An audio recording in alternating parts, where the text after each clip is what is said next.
যোগ করে দেওয়া হয়েছিল আর 70 বছর।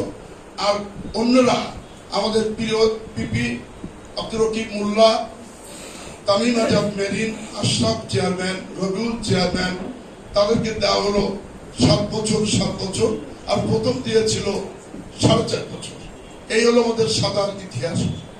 আমরা তারা 18.5 বছর যোগ, সেটাও যোগ করা ছিল যদি আমাদের 18 বছর তাদের সাদা খেটে বাইরে হতে হবে।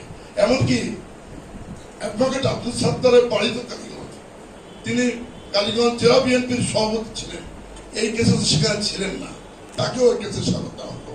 শুধু তাই না, অ্যাডভোকেট আব্দুল সাত্তার ঢাকায় থাকতেন, তিনি সুপ্রিম কোর্টের উকিল, তাকেও সাজা হলো। সাজা দেওয়া শেষ নয়, আব্দুল সামাদ।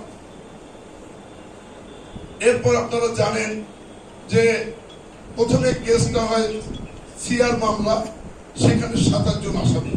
সিআর মামলার নিয়ম হলো শুধু তারাই আসামি হবে এবং তারাই সাক্ষী হবে।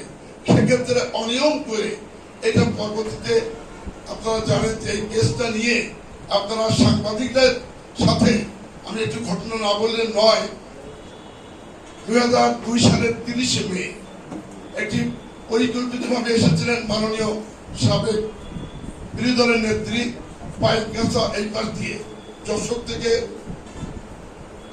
এবারে কেশবপুর মনিরামপুর হয়ে সাতক্ষীরা মাহফুজা ধর্ষণের জন্য দেখতে এসেছিলেন হসপিটালে, এবং 30 আগস্ট এসে তিনি সেখানে মাহফুজাকে দেখে সান্ত্বনা দিয়ে সাংবাদিকদের ব্রিফ নিয়ে ঢাকা থেকে অনেক সাংবাদিক আসলে এসে কলরার পথে যাওয়ার পথে এই ঘটনাটি ঘটে এবং সেখানে সাংবাদিক সবাই সাথীরা সবাই মিলে গিয়েছিলেন এবং সেই যাওয়ার পথে কলরা আওয়ামী লীগের অফিস সামনে, মূলত বিএনপি সেখান থেকে প্রায় মধ্যে, অথচ বলে বিএনপির অফিসের সামনে গাড়ি একটা আর হয়ে পড়েছিল, সেটা কেউ করেনি।